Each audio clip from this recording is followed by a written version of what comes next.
तो नवपाषाण काल में कौन कौन सा स्थल देखा था आपने? मेहरगढ़ और कोल्डी हवा और लहुरादेव, ये तीन में बात करते हैं। यहाँ से कृषि संबंधी साक्ष्य मिले थे। कृषि संबंधी साक्ष्य कहाँ से मिले थे आपको? मेहरगढ़ से, कोल्डी हवा से और लहुरादेव से। अगर बात की जाए कि पहला कृषि का साक्ष्य कहाँ से मिला था, तो कहाँ से मिला था पहला कृषि का साक्ष्य? मेहरगढ़ से। चावल का पहला साक्ष्य कहाँ से मिला था आपको? कोल्डी हवा से। लेकिन अगर पूछ दिया जाए प्राचीन साक्ष्य कहाँ से मिले, सबसे प्राचीन साक्ष्य कहाँ से मिला? कहाँ से मिला? प्राचीन साक्ष्य जो मिला कृषि का वो कहाँ से मिला? लहुरादेव से मिला। तो जब तक प्राचीन ना पूछे तब तक आप क्या आंसर नहीं लेंगे? लहुरादेव आंसर नहीं लेना, ठीक है? प्राचीन बोलेगा तभी लेना है। फिर उसके बाद आपने देखा था शायद चिरांग या महदह, ये कैसा जगह था जहां पर पशुबाड़ी के साक्ष्य मिले थे? कौन सा साक्ष्य मिला था आपको? पशुबाड़ी के साक्ष्य मिले थे। उसके बाद आपने देखा था कि चिरांग बिहार का एक जगह है जहां पर बहुत सारे क्या मिले आपको? हड्डी के औजार मिले।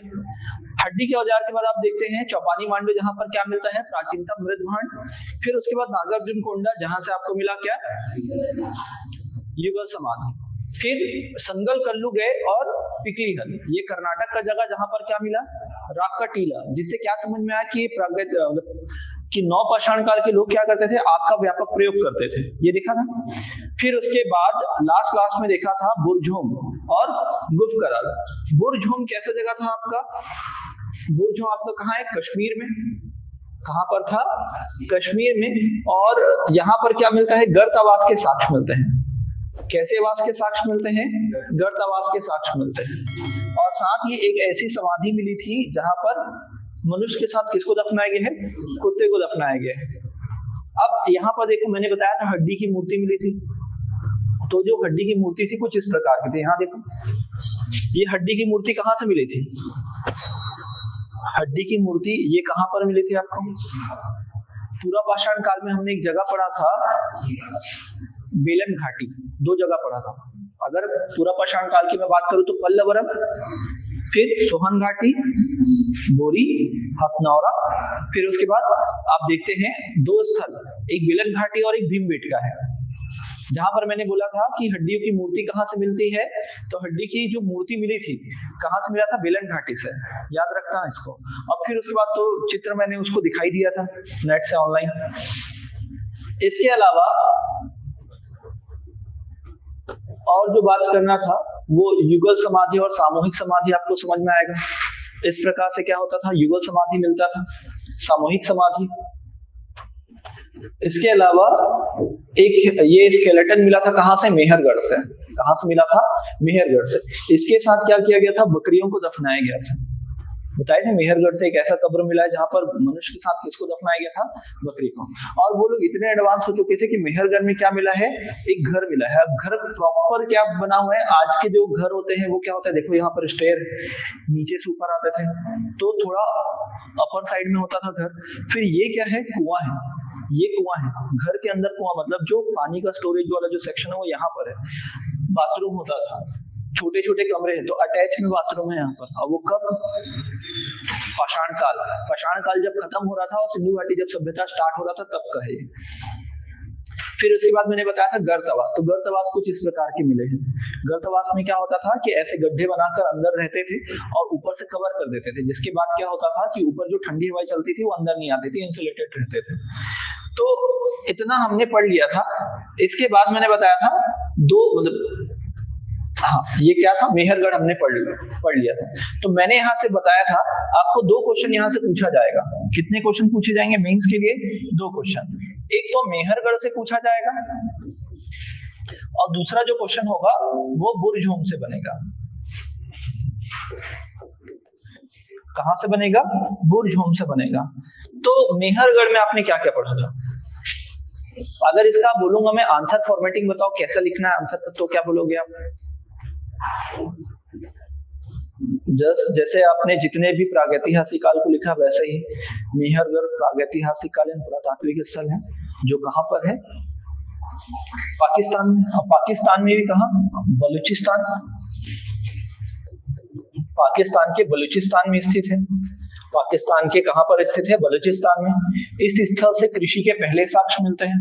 नवपाषाणकालीन कृषि के पहले साक्ष्य मिलते हैं, स्थायी आवास के प्रमाण मिलते हैं, है ना। फिर यहां से मिलने वाले साक्ष्य में कहां से कहां, नवपाषाण काल से लेकर सिंधु सभ्यता तक की जानकारी देते हैं। सिंधु सभ्यता तक की क्या देते हैं, जानकारी देते हैं। इसके अलावा आप देखते हैं क्या कि मैंने बताया था एक ऐसा कब्र मिला है जहां पर मनुष्य के साथ किसको दफनाया गया है, बकरी को दफनाया गया है। किसको दफनाया गया है, बकरी को। और ये क्या है, पारलौकिक,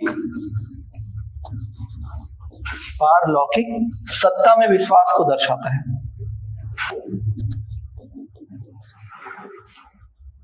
में विश्वास को क्या करता है, दर्शाता है। इतने सारे पॉइंट है और ये क्वेश्चन जो है आपको 4 मार्क्स में लिखना है। कितने मार्क्स में लिखना है, 4 मार्क्स में। तो एक क्वेश्चन मैं अभी लिखवाता हूँ, सेकंड क्वेश्चन आप लोग लिखोगे, कौन सा, बोलछो वाला। अब ये भी ध्यान रखना कि अगर मान लो आपको पैराग्राफ में लिखते नहीं बन रहा तो आप पॉइंट बना के लिख सकते हैं, पहला, दूसरा, तीसरा, चौथा। पहला पॉइंट तो उसका लोकेशन हो जाएगा, आप बताओगे कि ये क्या है, आर्कियोलॉजिकल साइट है। फिर उसके बाद दूसरा पॉइंट क्या बताओगे, कृषि के पहले साक्ष्य मिले। तीसरा पॉइंट में क्या होगा, अस्थायी प्रमाण, स्थायी निवास के पहले प्रमाण मेहरगढ़ से प्राप्त होते हैं। यहाँ से मिलने वाले साक्ष्य में नवपाषाण काल से सिंधु सभ्यता तक की जानकारी उपलब्ध कराते हैं। फिर एक कब्र के बारे में बताओगे। और पारलौकिक मतलब क्या है, जैसे ये दुनिया जो है जहां पर अपन है वो क्या कहलाता है, हिंदी में इहलोक कहलाता है। क्या कहलाता है, इहलोक। और दूसरा बोलते हैं आप परलोक। सुनते कि नहीं सुनते, ठीक है। तो इहलौकिक दुनिया और ये है पारलौकिक दुनिया, ऐसा हो जाता है फिर ये, ठीक है। लिखिएगा, क्वेश्चन लिखे, मेहरगढ़ का वर्णन करें। प्रागैतिहासिक कालीन स्थल मेहरगढ़ का वर्णन करें।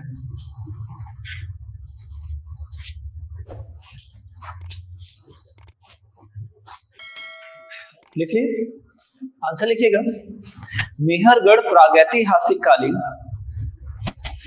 मेहरगढ़ प्रागैतिहासिक कालीन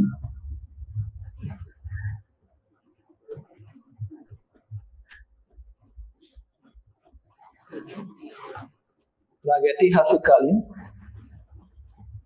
पुरातात्विक स्थल, प्रागैतिहासिक कालीन पुरातात्विक स्थल है जो वर्तमान पाकिस्तान के बलूचिस्तान में स्थित है।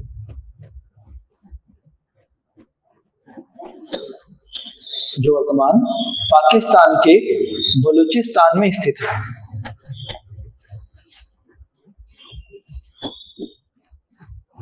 पाकिस्तान के बलूचिस्तान में स्थित है। ये पहला पॉइंट हो गया आपका, हो गया। सेकंड पॉइंट में लिखेंगे, इस स्थल से पाषाण का, इस स्थल से कृषि के प्रथम साक्ष्य प्राप्त होते हैं। इस स्थल से कृषि के प्रथम साक्ष्य प्राप्त होते हैं, प्रथम साक्ष्य प्राप्त होते हैं।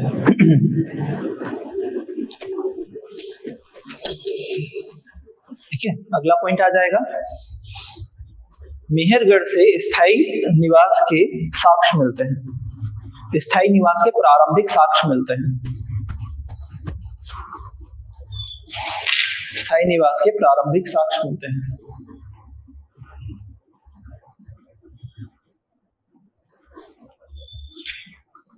अगला पॉइंट आएगा, यहां से मिलने वाले साक्ष्य,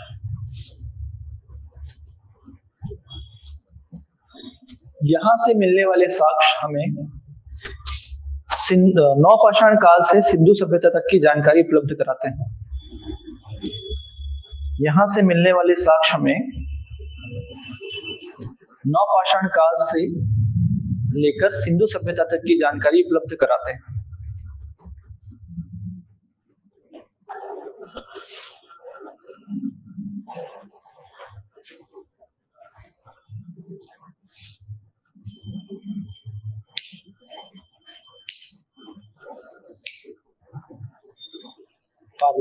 हो गया, जानकारी उपलब्ध कराते हैं। लास्ट पॉइंट, यहां एक मनुष्य एवं बकरी की संयुक्त समाधि प्राप्त हुई है। यहां एक मनुष्य एवं बकरी की संयुक्त समाधि प्राप्त हुई है।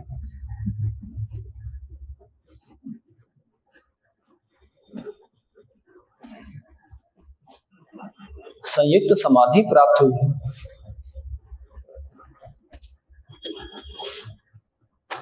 संयुक्त समाधि प्राप्त हुई, जो इनके पारलौकिक सत्ता में विश्वास का प्रतीक है, जो इनके पारलौकिक सत्ता में विश्वास का प्रतीक है।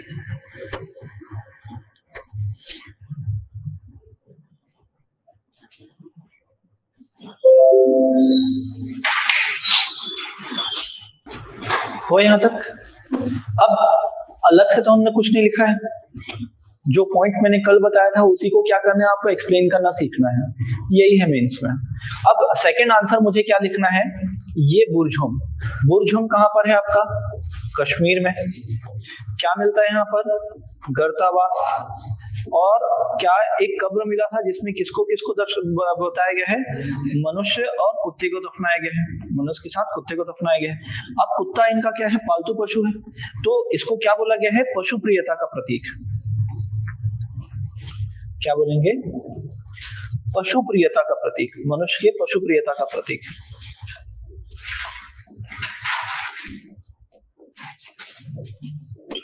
हो गया? चलो इसका आंसर आप लोग को लिखना है। क्वेश्चन कुछ इस प्रकार होगा कि प्रागैतिहासिककालीन स्थल बुर्जहोम का वर्णन करें। अब ध्यान से सुनिएगा, आपके आंसर में क्या क्या होना चाहिए।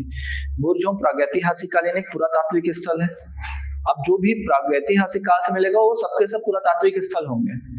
पहली बात, वर्तमान में कश्मीर में स्थित है, ठीक है। अगला पॉइंट क्या बनेगा? इस स्थल से गर्दावास के साक्ष्य मिले। दूसरा पॉइंट क्या? मनुष्य और कुत्ते की संयुक्त समाधि प्राप्त हुई, जो मनुष्य की पशु प्रियता का प्रतीक है। हो जाएगा? लाइव क्लास में जितने भी लोग हैं लिखिए तुरंत अभी। बुर्जहोम का वर्णन करें। सर ये 4 अंक के लिए है, 2 अंक के लिए भी लिख सकते हो। बुर्जहोम कश्मीर में स्थित है, फिर गर्तावास के साक्ष्य मिलते हैं तथा मनुष्य और कुत्ते की संयुक्त समाधि प्राप्त हुई, जो उसके पशु प्रियता का प्रतीक है। 4 नंबर में भी लिख सकते हैं हम। देखो अब जैसे ऐसा क्वेश्चन आए ना, तो आप अगर स्पेस है और आपके पास समय है तो बिल्कुल ऐसा जरूर बनाइएगा। यहाँ पर लिख देना बुर्जहोम। कुछ तो इम्पैक्ट पड़ेगा अगर आपके पास स्पेस है और समय है तब। अगर कोई भी प्लेस ओरिएंटेड क्वेश्चन पूछेगा तो आप ऐसा बनाने की जरूर कोशिश करिएगा साइड में। तो 2 चीजें आपको प्रैक्टिस करना है। एक तो आपका इंडिया का मैप बनाना है 3 लाइन के आसपास में, छोटा सा ऐसा 3 लाइन या 4 लाइन के अंदर में, क्योंकि 4 लाइन तो आपके पास होता ही है। तो 4 लाइन में आपको इंडिया का मैप बनाने की कोशिश करनी है, ठीक है। और छत्तीसगढ़ का मैप जैसे भी आप बनाना चाहो वो बनाओ, वो प्रैक्टिस करते रहो, क्योंकि मिनिमम 4 लाइन में तो 4 लाइन तो देगा ही देगा, चाहे वो 2 नंबर में दे, है ना। जितना छोटा हो सके 2 नंबर के हिसाब से, मतलब 4 लाइन आपको मिलेगा। तो इंडिया का मैप बनाना सीखिएगा 4 लाइन में, और छत्तीसगढ़ का, क्योंकि बहुत काम आने वाला है। और धीरे धीरे करके क्या हो जाएगा, वो एकदम क्लियर बनने लगेगा। जैसे इंडिया का मैप मेरा ठीक ठाक बन जा रहा है, छत्तीसगढ़ का उतना ज्यादा प्रैक्टिस नहीं है, इंडिया का ठीक ठाक बन जाता है। अब यहाँ पर हमारा ये काम खत्म हुआ, पाषाण काल पूरी तरीके से खत्म हो गया। तो यहाँ पर आपने पढ़ा प्रागैतिहासिक काल। प्रागैतिहासिक काल, प्रागैतिहासिक काल, ये सीधा सीधा बोलना चाहिए क्या? पाषाण काल। यहाँ हमारा पाषाण काल खत्म हुआ। अब पाषाण काल के बाद जो दूसरा टॉपिक शुरू होता है वो क्या होता है आपका? आद्य ऐतिहासिक काल। और आद्य ऐतिहासिक काल में हम किसका अध्ययन करते हैं? सिंधु घाटी सभ्यता। किसका अध्ययन करते हैं? सिंधु घाटी सभ्यता। सिंधु घाटी सभ्यता का अध्ययन करते हैं। अब मुझे एक बात बताओ, सिंधु सभ्यता के लोग किस धातु का प्रयोग करते थे, किस मेटल का यूज करते थे?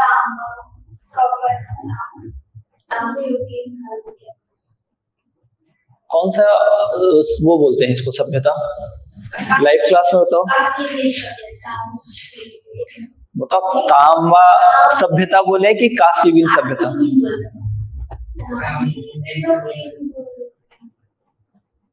बताओ, फिर वही बताएंगे, फिर वही बना देंगे। फिर यहाँ पर ये है, ये कांस्ययुगीन सभ्यता है। कांस्ययुगीन सभ्यता, कांस्ययुगीन सभ्यता मतलब ये है ब्रॉन्ज एज है, ब्रॉन्ज एज, ठीक है। और ये जो है जो है कांसा जो है 2 प्रकार से बनता है, मिश्र धातु है, ठीक है। और इसका बहुत ज्यादा इंपॉर्टेंस है। और उसको बनाया किसने? सिंधु घाटी सभ्यता के लोगों ने। किससे किससे मिलकर बनता है? तांबा और कॉपर और टीन, तांबा और टीन से। अब सोचो इसका बहुत ज्यादा इम्पोर्टेंस है ना, हमारे इंडियन कल्चर में आज भी ये कॉपर का बहुत ज्यादा यूज होता है।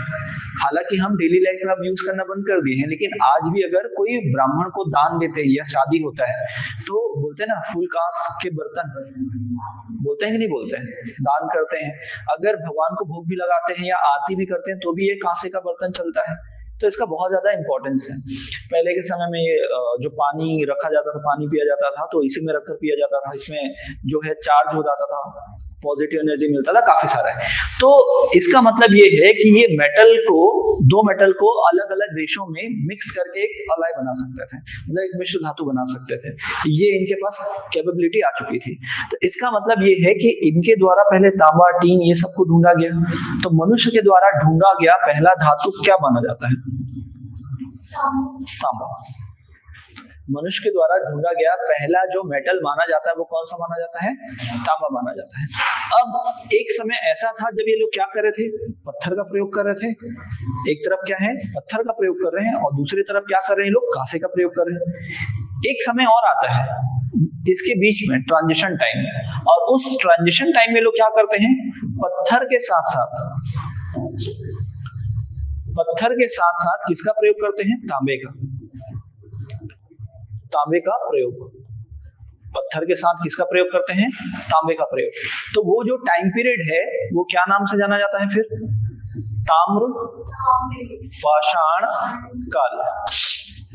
ताम्र पाषाण काल। ताम्र पाषाण काल। ताम्र पाषाण काल को और बोला जाता है क्या? चारकोलिथिक, लिथिक, या बोलते हैं क्या? कैल्कोलिथिक। दोनों नाम याद रखना, पूछता है। चारकोलिथिक और कैल्कोलिथिक। मतलब अगला जो हमारा टॉपिक है सिंधु घाटी स्टार्ट करने से पहले क्या पढ़ना पड़ेगा? ताम्रपाषाण काल पढ़ना पड़ेगा। क्या पढ़ना पड़ेगा? ताम्रपाषाण काल। एकदम कोई इंपॉर्टेंट नहीं है, लेकिन यहाँ से क्वेश्चन बना है लास्ट ईयर। ठीक है, अब वो क्वेश्चन पेपर है नहीं, लास्ट ईयर अभी 2022 का 13 फरवरी को एग्जाम हुआ था, कल रिजल्ट आ गया है ना, फाइनल रिजल्ट आ गया है। हो गया यहाँ तक?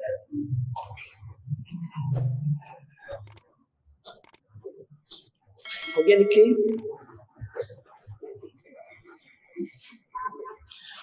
मतलब हमको पढ़ना है क्या? ताम्र पाषाण काल। अब ताम्र पाषाण काल में एक चीज बहुत अच्छे से याद रखिएगा, आपको एकदम लोकेशन, नाम याद रखना है और कहां पर है ये याद रखना है। आपको क्वेश्चन वैसा ही पूछेगा, या किस एरा से संबंधित है ये पूछता है। दो चीजें पूछता है, प्लेस दे देगा और बोलेगा किस टाइम पीरियड से है।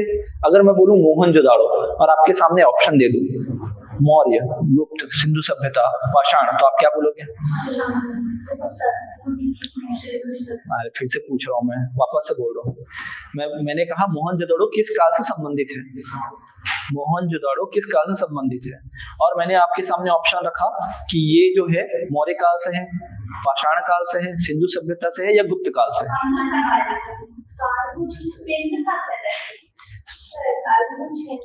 हाँ, कैसे पाषाण काल आएगा? अभी आपने क्या मोहनजोदाड़ो पढ़ा है?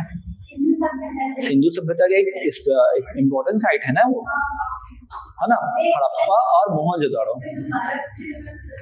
नहीं, वापस से बोल रहा हूँ कि मोहनजोदाड़ो जो है उसका रिलेशन किससे है, किस समय से? सिंधु सभ्यता से। तो ऐसे आपको क्वेश्चन पूछेगा। अब यहाँ से क्या होगा, जितना भी हमने प्लेसेस पढ़ा है, जैसे बुर्जहोम को पूछेगा तो आप क्या बताओगे? नवपाषाण काल से। ऐसा क्वेश्चन पूछा है लास्ट ईयर, ठीक है, इसलिए बोल रहा हूँ। अब यहाँ पर देखो, इसके लिए एक एक्रोनिम याद कर लो, शॉर्ट फॉर्म, जैसे आकाश प्रमा रंजो। क्या है इसका मतलब, ये समझिएगा। ए से है आहार संस्कृति,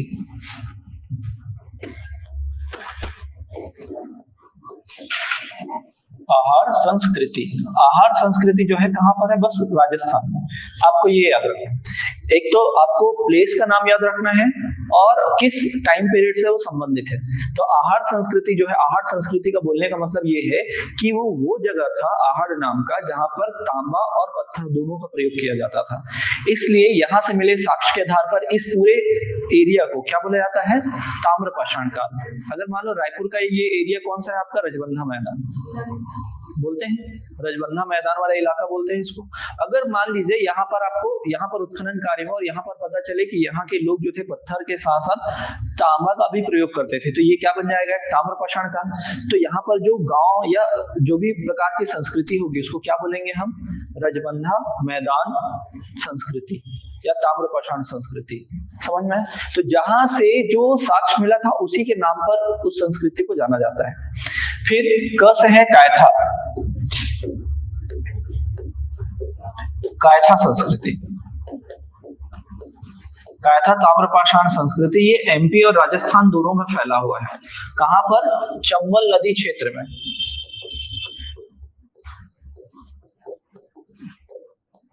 चंबल नदी क्षेत्र में।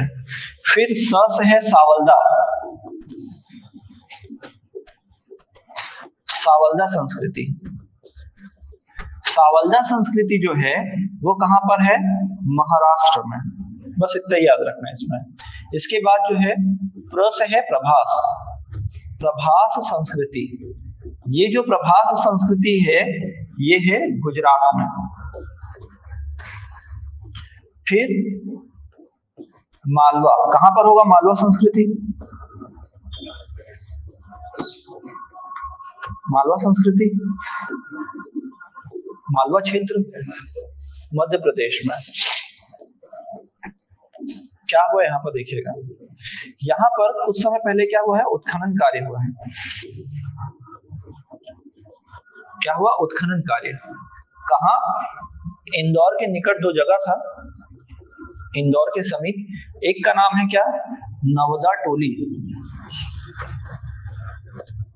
और एक का नाम है महेश्वर।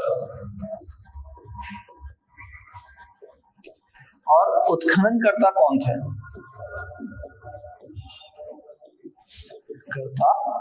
उत्खनन करता थे HD Sankalia.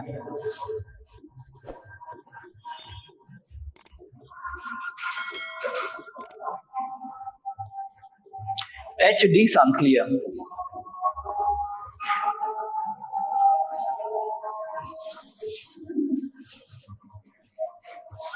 HD Sankalia, very good.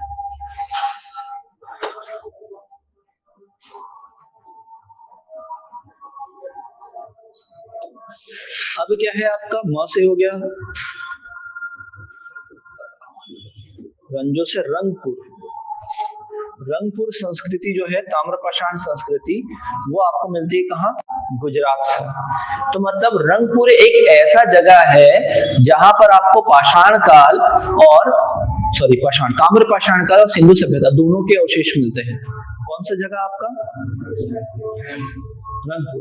Rangpur ऐसा जगह है जहां पर आपको दोनों साक्ष्य मिलते हैं। कहाँ का, दोनों समय के साक्ष्य। एक तो ताम्रपाषाण काल का भी मिलता है और सिंधु सभ्यता का भी मिलता है। सिंधु सभ्यता का जो साक्ष्य मिलता है उसमें क्या मिलता है हमको, चावल के साक्ष्य मिलते हैं यहाँ से। और लास्ट प्लेस कौन सा है यहाँ पर देखो, जो यहाँ से जो से जोरवे है, जोरवे संस्कृति। जोरवे संस्कृति जो है ये कहां पर है, जोरवे संस्कृति, तो महाराष्ट्र में। तो दो जगह महाराष्ट्र से, दो जगह गुजरात से। तो केवल आपको याद रखना है कि ये जो है किससे संबंधित है, ताम्रपाषाण काल से, और इनका लोकेशन कहाँ है, इनका लोकेशन कहाँ है।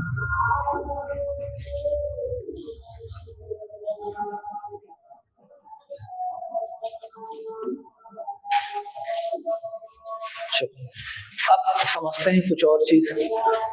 2018 के आसपास में, हालांकि बहुत पहले से इसके बारे में रिसर्च चल रहा था, लेकिन 2018 से मेन इसी के अंतर्गत एक नया जगह है। नाम सुना है क्या आपने, सिनौली? वो सिंगरौली है, ये सिनौली है। सुना है, सुने क्या लाइव क्लास में जो है, बताओ। सनौली कहाँ पर है ये? उत्तर प्रदेश में। उत्तर प्रदेश में किस नदी के किनारे? तो यमुना नदी के तट पर। यमुना नदी के तट पर ये मिला था। क्या हुआ था जब यहाँ पर उत्खनन कार्य जब हो रहा था तो यहाँ पर क्या मिलता है? तांबे की तलवार मिलता है। तांबे की तलवार, रथ और विशेष प्रकार के कब्र।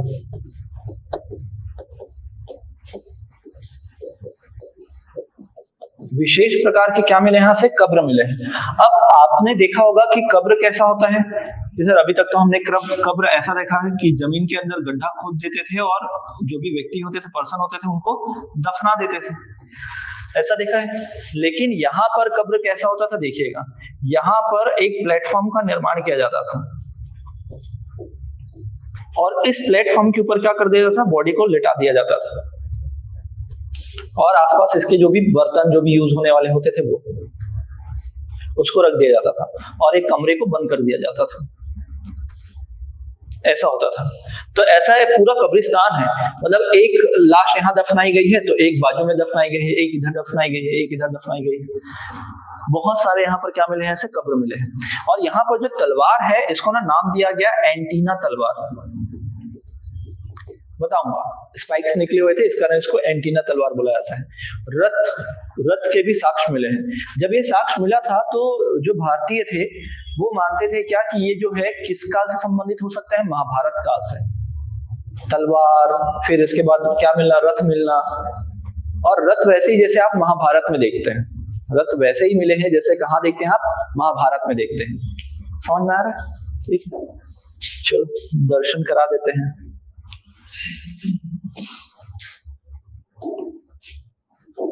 ये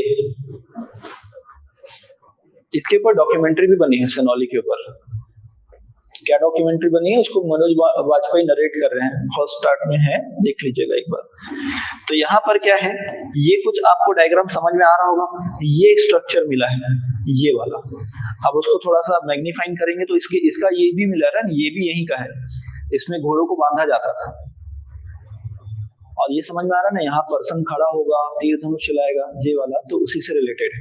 तो ये फिर आगे अगर मैं बात करूं कब्र की, तो कब्र कुछ इस प्रकार मिले हैं। दिख रहा होगा आपको प्रॉपर।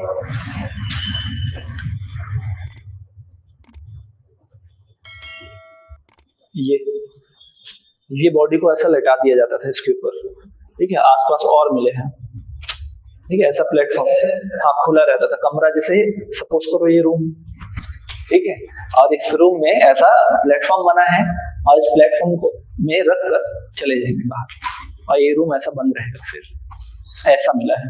और ये जो स्वॉर्ड है, देखो यहाँ पर लिखा भी है एंटीना करके, स्वॉर्ड, एंटीना स्वॉर्ड करके लिखा हुआ है, तो एंटीना तलवार बोला जाता है। इसके पीछे रीजन ये है कि यहाँ पर क्या है, ये जो स्पाइक्स निकले हुए हैं इस कारण इसको एंटीना तलवार बोलते हैं। और वो क्यों बनाए जाते थे? अब सोचो उस समय के लोग, अगर कोई तलवार चला रहा है, अगर मैं ऐसा तलवार चला रहा हूँ और किसी ने क्या किया है, कुछ है नहीं, अब कोई तलवार चला रहा है और उसने ऐसा मारा और क्या होगा, पूरा स्लाइड होते नीचे जाएगा और उसका जो तलवार है मेरे उंगली से तो टच होगा ही होगा। तो वो ना हो करके क्या किया गया है, ऐसा स्पाइक निकाला गया है ताकि तलवार जाए तो ऐसा बाहर हो जाए। तो वो सोचे, उसको तो कितना एडवांस सोच रहे थे वो। अब इतना सब कुछ देखकर इनको बोला गया कि ये लोग क्या है, वॉरियर ट्राइब है। कौन है ये लोग? वॉरियर ट्राइब, मतलब लड़ाकू जाति से संबंधित है, लड़ाकू जाति के थे, वॉरियर ट्राइब। अब ये सिंधु घाटी सभ्यता के थोड़े बहुत क्या थे, समकालीन थे, लेकिन सिंधु घाटी सभ्यता के लोग बिल्कुल भी नहीं लड़ते थे, ये लोग लड़ाई करते थे। जब इसका कार्बन डेटिंग किया गया, क्या किया गया, कार्बन डेटिंग, यहाँ लिख लो, कहाँ गया, यही लिख रहा हूँ ना, इसका कार्बन डेटिंग यहाँ लिख रहा हूँ ना, लाइट क्लास में देखना। इसका जब कार्बन डेटिंग किया गया इस टाइम पीरियड का, तो पता चला 1800 ईसा पूर्व का है। 1800 ईसा पूर्व का मतलब क्या?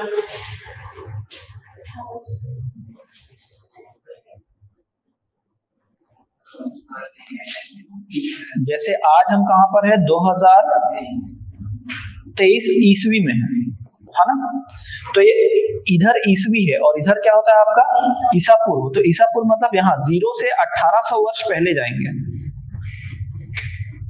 यहाँ से यहाँ तक का समय क्या है 1800, यहाँ से यहाँ तक का समय कितना है 2023। अगर यहाँ से यहाँ तक का पूरा टाइम पीरियड को अगर कैलकुलेट करें तो लगभग 3800 वर्ष होगा। तो दो प्रकार से पूछ सकता है, या तो 1800 ईसा पूर्व पुराना है या तो 3800 वर्ष पुराना है। जब रिसर्च हुआ था तो ये डेट लिखा हुआ था 3800 वर्ष पुराना है करके। समझ में आया? लाइव क्लास में है वो क्लियर हुआ? आपको ये पूछा जाएगा, देखो बहुत बड़ा अगर तो नहीं पूछेगा इसको पूरा एक्सप्लेन करते हुए, क्योंकि इसका एक्सपायरी डेट निकल गया क्वेश्चन का।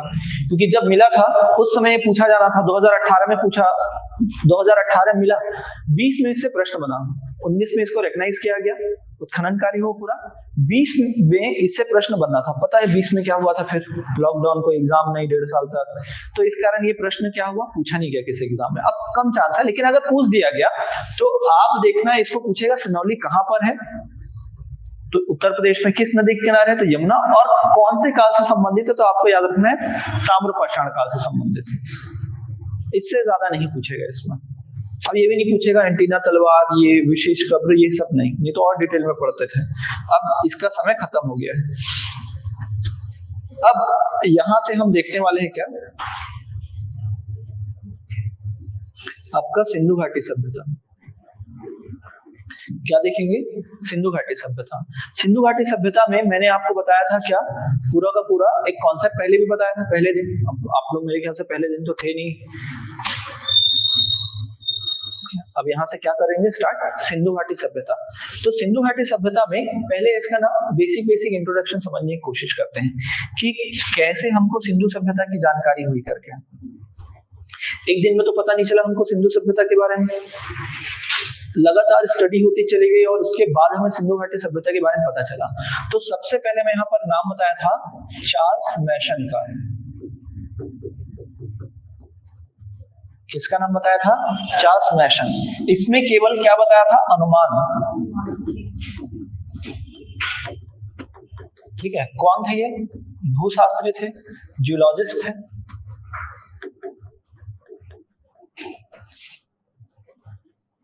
भूशास्त्री, भूगर्भ शास्त्री। या तो इन्होंने क्या बताया, ये शायद मैप आपको समझ में आ रहा होगा, लाइव क्लास में दिख जाएगा। हाँ, यहाँ पर लास्ट टाइम मैंने मैप बनाया था, यहाँ पर समझिएगा कि क्या होता है। आपका एक अक्षांशीय रेखा है, ये आपका क्या हो गया इक्वेटर, भूमध्य रेखा जिसको हम बोल रहे हैं। फिर यहाँ से क्या जाएगा आपका कर्क रेखा, ठीक है। फिर यहाँ से उसका और थोड़ा सा और, तो आप देख रहे हैं ये जो लेटी हुई रेखाएं हैं इसको क्या बोलते हैं, लैटिट्यूड या अक्षांशीय रेखा। ये किसके लिए होती है? जलवायु के लिए। और जो सीधी रेखाएं होती है वो किसके लिए होती है? देशांतर। किसके लिए यूज करते हैं उसको? समय के लिए, टाइम के लिए। अब यहाँ पर इनका कहना था कि यहाँ वाले रीजन में, ये कौन सा देश है अपना मोबाइल वाला? चाइना, ठीक है। तो यहाँ पर क्या मिला? चीन की सभ्यता के बारे में पता चला, है ना। मोबाइल वाला देश, यहाँ सब मोबाइल ही तो खरीदता है, ठीक है। हाँ, फिर उसके बाद ये जो एरिया है कौन कौन सा है, ये कौन सा कंट्री है? ये ईरान है और ये इराक है, और जो नहीं दिखाई दे रहे हैं वो इजराइल है, सबसे ज्यादा पावरफुल। थोड़ा मैप स्टडी करना स्टार्ट करना आप लोग ना, अभी तो जरूरत नहीं है लेकिन जरूरत पड़ेगा आप लोग को समझना, ठीक है। ये चीन साइड में दिख रहा है और ये एकदम पतला सा जो लाइन दिख रहा है ना, ठीक है, ये क्या है? ये है आपका, ये तुर्क है, ये सीरिया है, ये सीरिया है। ये जो है, ये छोटा सा जो पट्टी दिख रहा है, ये इजराइल है। हमारे छत्तीसगढ़ के बराबर भी नहीं हो। हाँ, ये जो छोटा सा एरिया दिख रहा है ना, ये आपका क्या है? इजराइल है, ठीक है। नाम बहुत बड़ा है लेकिन भाई इसके पास बहुत ज्यादा शक्ति है, ठीक है। चलो बाद में बात करेंगे उनके बारे में। तो ये जो है चीन, ये एरिया जो दिख रहा है, ये यहाँ पर क्या है? ईरान और ये ईरान है और ये क्या है, इराक। तो ईरान पहले है ना, भारत के साइड है, और इधर वाला क्या है, इराक। तो यहाँ पर क्या मिला, आपने एक पुरानी सभ्यता देखी थी, मेसोपोटामिया, याद है ना, स्कूल टाइम का यही तो याद है, बाकी कुछ नहीं पता। अब पता चल गया कि कहाँ पर है ये। मेरे ख्याल से अभी थोड़ी देर पहले ये भी याद नहीं था मेसोपोटामिया कहाँ पर है ना। तो ये एक्चुअल में एक सिटी है, एक क्षेत्र है जो है कहाँ, इराक में। अभी कहाँ पर है, इराक में, है ना। लेकिन इसका जो विस्तार था इस सभ्यता का, वो ईरान में ज्यादा था। जैसे हम सिंधु घाटी सभ्यता पढ़ेंगे, पाकिस्तान और अफगानिस्तान में भी है, लेकिन इसका ज्यादातर जो एक्सटेंशन था वो कहाँ था, भारत में। जैसे हड़प्पा कहाँ मिलता है, पाकिस्तान में, वैसे ही मेसोपोटामिया कहाँ पर है, इराक में है, लेकिन इसका पूरा, इस सभ्यता का पूरा एक्सटेंशन ज्यादा कहाँ था, विस्तार ईरान में था। फिर इसके बाद ये कौन सा कंट्री है, यहाँ पर एक पास है, मतलब एक नहर बना हुआ है, मानव निर्मित, सबसे लंबा नहर, जिससे यूरोप और एशिया तक की दूरी जो है बहुत कम हो गई थी। इसको 1867 के आसपास में खोला गया है। पहले पूरे लोग ऐसा घूम के आते थे, लेकिन इसके बनने से ये रास्ता बहुत छोटा हो गया। कौन सा नहर है, अरे सबसे ज्यादा फेमस है, सबसे ज्यादा ट्रेड यहाँ पर होता है।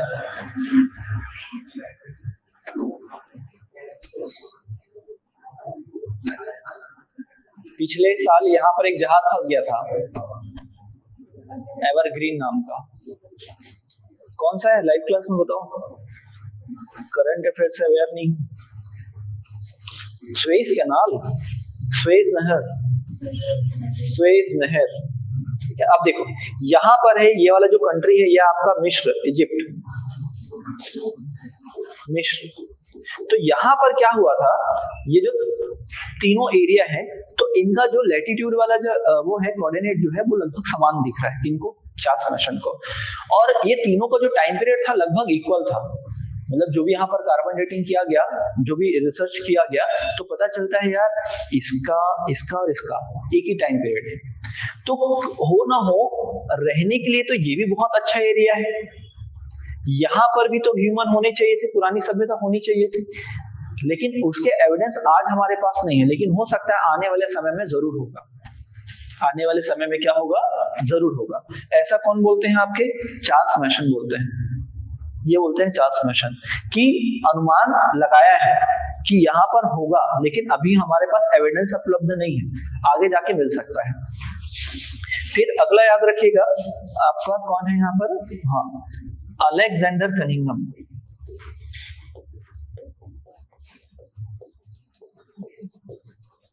अलेक्जेंडर कनिंघम, अलेक्जेंडर कनिंघम को क्या मिला, इस सभ्यता की मुहर मिली, मुहर मिला, परंतु महत्व को नहीं समझा।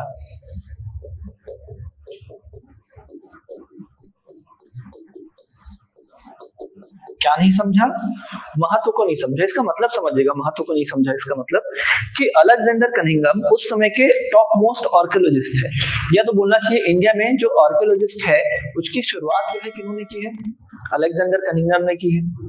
चीजों को ढूंढना, उसको सहेजना। लेकिन इनको सिंधु सभ्यता से मिला, मतलब सिंधु सभ्यता से संबंधित एक मुहर भी मिला। उसमें प्रॉपर लिखा गया है कि एक वृषभ, मतलब एक बैल का चित्र बना हुआ था और 6 चित्र बने हुए थे। बैल का अंकन था और 6 शब्द, मतलब अक्षर लिखे हुए थे। दिखाऊंगा मैं वो कौन सा वाला था, वो मिला। लेकिन इसमें छानबीन करने के बजाय ये कहाँ पर ज्यादा अपना इंटरेस्ट दिखाने लगे, पाषाणिक सभ्यता में। या तो पाषाण काल, रॉबर्ट ब्रूस को बुलाते हैं और उत्खनन कार्य कराते हैं। याद आ रहा है कुछ, पढ़े ना, कल के तो क्लास में पढ़े रॉबर्ट ब्रूस के बारे में। तो इन्होंने उतना ज्यादा फोकस नहीं किया, कहाँ, सिंधु सभ्यता के साक्ष्य में। सिंधु सभ्यता से जो साक्ष्य मिला था, ये देखो यहाँ पर लिखा भी है, आर.एस. शर्मा की बुक है, और इसी को उठा के क्वेश्चन बनाता है ना। ये क्या है, पाकिस्तानी पंजाब स्थित हड़प्पा से प्राप्त कासीबिन या नगरी सभ्यता की महान खोज थी। 1853 ब्रिटिश अभियंता, अभियंता मतलब क्या होता है, इंजीनियर। तो अलेक्जेंडर कनिंघम ने, जो महान उत्खनक और क्या थे, अन्वेषक थे, हड़प्पा संस्कृति की क्या देखी, मुहर देखी। मुहर के ऊपर क्या था, वृषभ, और क्या थे, कुल 6 अक्षर का अंकन था, लेकिन उसके महत्व को क्या नहीं समझ पाए। इस लाइन को उठाकर पूछेगा ऐसा कौन सा पुरातत्व विशेषज्ञ था जो सिंधु सभ्यता के अवशेष या साक्ष्य मिलने के बाद भी उसके महत्व को नहीं समझा। तो क्या आएगा आंसर आपका? Alexander Cunningham. अब वो भी दिखा देते हैं जो उनको मोहर मिला था लगभग किस प्रकार का था मेरे पास, उसको रखा था मैंने, पता नहीं है कि नहीं इसमें। ये वाला है, कनिंघम द्वारा हड़प्पा से प्राप्त पहली ज्ञात मोहर का बनाया गया रेखा चित्र कुछ ऐसा बना था ऋषभ, और 1 2 3 4 5 और 6 चित्र हैं इसमें, समझ में? तो ये मिला था किसको? अलेक्जेंडर कनिंघम को, लेकिन उसका जो प्रॉपर जो है ये ज्यादा एक्सप्लोर नहीं कर पाए। कौन? Alexander Cunningham. समझ में आई वाला लाइन? फिर इसके बाद यहीं पर आपको एक लाइन और बताया था मैंने, क्या बताया था? 1856 में, 1856 जब डलहौजी का समय चल रहा था, तो यहां पर लाहौर से लेकर कराची तक क्या बिछाने का काम चल रहा था? रेल लाइन बिछाने का काम चल रहा था। अब रेल लाइन बिछाने के दौरान जब रास्तों को सही किया जा रहा था, बराबर किया जा रहा था, तब एक जगह से क्या मिलता है? ईंटों से बना हुआ दीवार मिल जाता है, पकी हुई ईंटों से बना हुआ क्या दीवार। अब ईंटें तो मिल गई, लेकिन क्या कोई ऐसा कोई संस्था था क्या भारत में जो पुरानी चीजों का रख रखाव कर पाए? नहीं था, 1856 में नहीं था। तो पूरा का पूरा जो है, जो भी साक्ष्य मिला था वो क्या हो जाता है? नष्ट हो जाता है। जो भी साक्ष्य मिला था वो नष्ट, चोरी भी हो गया, नष्ट भी हो गया। फाइनली क्या होता है? 1861, ये समय है किसका? कैनिंग का। कैनिंग के कार्यकाल में क्या होता है? भारतीय पुरातात्विक विभाग का क्या होता है? गठन होता है। क्या होता है? भारतीय पुरातात्विक विभाग का गठन। और इसके जो महानिदेशक, बोलना चाहिए कौन? डायरेक्टर जो होते हैं, महानिदेशक किसको बनाते हैं? अलेक्जेंडर कनिंघम को। जेंडर कनिंघम को। तो अगर आपसे पूछा जाए कि भारत में भारतीय पुरातात्विक विभाग के जनक कौन है, तो आप क्या बोलेंगे? Alexander Cunningham, who is the father of Indian archaeological सर्वे। तो क्या बोलोगे आप? Alexander Cunningham. यहां तक समझ में है? अलेक्जेंडर कनिंघम क्या कहलाते हैं? भारतीय पुरातात्विक विभाग के जनक कहलाते हैं। हो गया क्लियर? लास्ट क्लास में भी लिखवा दिया था ना इसको मैं, ठीक है। अब यहां पर देखो, ये 1904 क्या हुआ था? किसका समय है? कर्जन। कर्जन ने क्या किया? भारतीय पुरातात्विक विभाग का पुनर्गठन किया था, रीएस्टैब्लिशमेंट ऑफ एएसआई, पुनर्गठन किया। प्लस 50,000 पाउंड का क्या दिया था? का अनुदान दिया। अनुदान मतलब ग्रांट दे दिया, चलो भैया अपना साजो सामान वापस है ले आओ, नया नया इक्विपमेंट ले लो। फिर इसके महानिदेशक कौन बनते हैं? महानिदेशक कौन बनाए जाते हैं? John Marshall. यही तो है ना, सिंधु घाटी सभ्यता के समय यही रहते हैं, ASI, archaeological survey of India के हेड। ये 1904 के आसपास से रहेंगे 28 तक, 24 साल तक हेड रहते हैं। इसके बाद मैंने बताया था कि कर्जन ने क्या किया था? प्राचीन स्मारक संरक्षण अधिनियम भी पारित किया था 1904 में।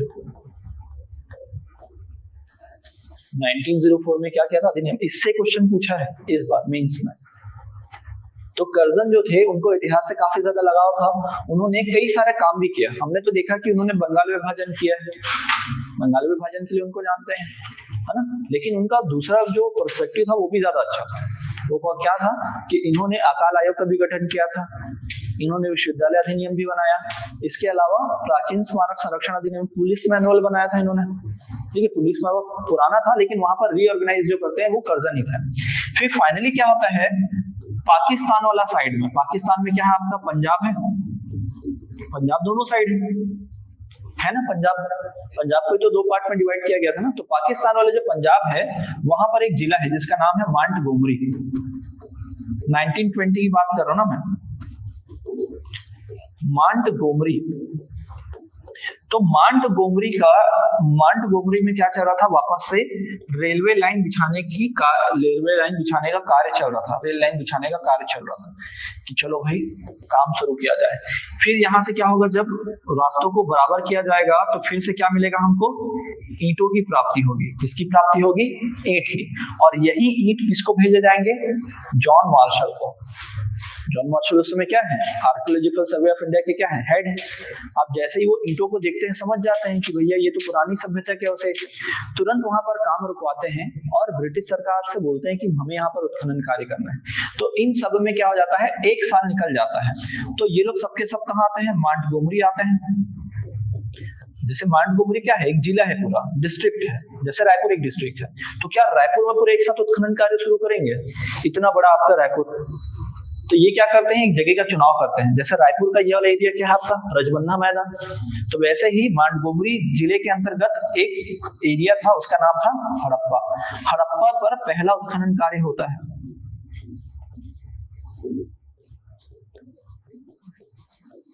उत्खनन कार्य, इसी कारण इस सभ्यता को क्या बोला जाता है, हड़प्पा सभ्यता भी बोला जाता है। और कौन कौन करते हैं इसमें, दयाराम साहनी, और एक ही नाम याद रखना, दूसरा माधव स्वरूप वत्स,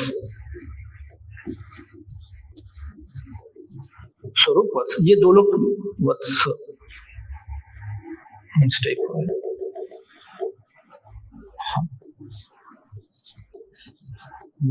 तो ये दो लोग मिलकर क्या करते हैं, उत्खनन कार्य करते हैं। इसी कारण ये सभ्यता क्या है, हड़प्पा सभ्यता के नाम से भी जाना जाता है। अब मिला कब, 1921 में, फिर 1922 में मोहनजोदड़ो, फिर 31 में चाहूर। धीरे धीरे कर आजादी से पहले तक कितने स्थल मिल जाएंगे, 40। आज कितने स्थल होंगे, गैस कर सकते हो थोड़ा बहुत। सिंधु सभ्यता से रिलेटेड पूरे इस रीजन में, अफगानिस्तान, पाकिस्तान और इंडिया में, ठीक है, कितने साइट हो सकते हैं, गैस कर सकते हैं ना, 100, 200, 400, 500, कितने, 80। अरे गैस तो करना है यार, कौन सा मैं आपको नंबर काटूंगा या नंबर दूंगा या गलत बोलूंगा, क्या लगता है बताओ, लाइव क्लास में बताओ क्या लगता है, कितने स्थल होने चाहिए, 70। चलो दिखाते हैं, 2800 से ज्यादा स्थल है, 2800 से भी ज्यादा स्थल हो चुके हैं। बुक जो है 2015 का है, लास्ट एडिशन। अब तक लगभग और 10-12 स्थल मिल चुके होंगे, छोटे बड़े मिलाकर।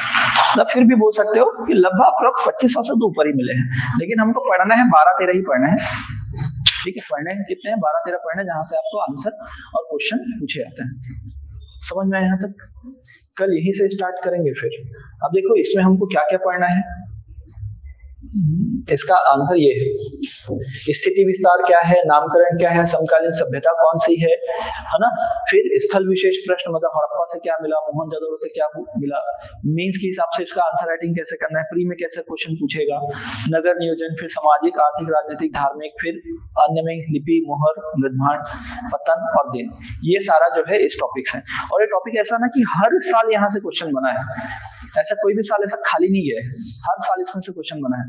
और 2 नंबर के प्रश्न, दिक्कत की बात यह है यहाँ पर 2 नंबर का प्रश्न पूछा है, बड़ा प्रश्न नहीं पूछा है। मतलब आपको हर एक माइन्यूट डिटेल पर आपको एक छोटा सा नोट बना के रखना है, क्या पता कब कौन सा पूछते हैं। बड़ा नंबर का रहता है तो बड़े बड़े प्रश्न देखो, जैसे गुप्त और मौर्य, यहाँ से बड़े नंबर के ही प्रश्न पूछे हैं, तो आप बड़े बड़े प्रश्न वहां से रेडी करो। समझ में आ रहा है? और जो छोटे नंबर पूछता है उसका छोटा छोटा पॉइंट भी आपको लेकर चलना पड़ेगा। जैसे इस बार अन्नागार के बारे में पूछा है, एक बार बंदरगाह के बारे में पूछा है, एक बार उत्तरी क्षेत्र का नाम लिखो, ऐसा पूछा है। मतलब हर एक माइन्यूट डिटेल आपको पढ़ना पड़ेगा। और जो बड़े प्रश्न पूछते हैं जहां से हम बड़े बड़े क्वेश्चन उठाओ, समझ में? तो वैसा आपको प्रिडिक्ट करके पढ़ना है कि यहाँ से छोटे क्वेश्चन उठा रहा, मतलब छोटे छोटे पूरे टॉपिक को आपको कवर करना है, ठीक है। चलो इसके आगे कल देखेंगे अपन।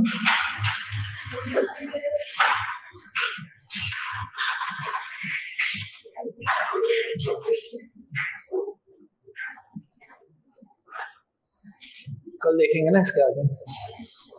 कोई दिक्कत तो नहीं यहाँ तक?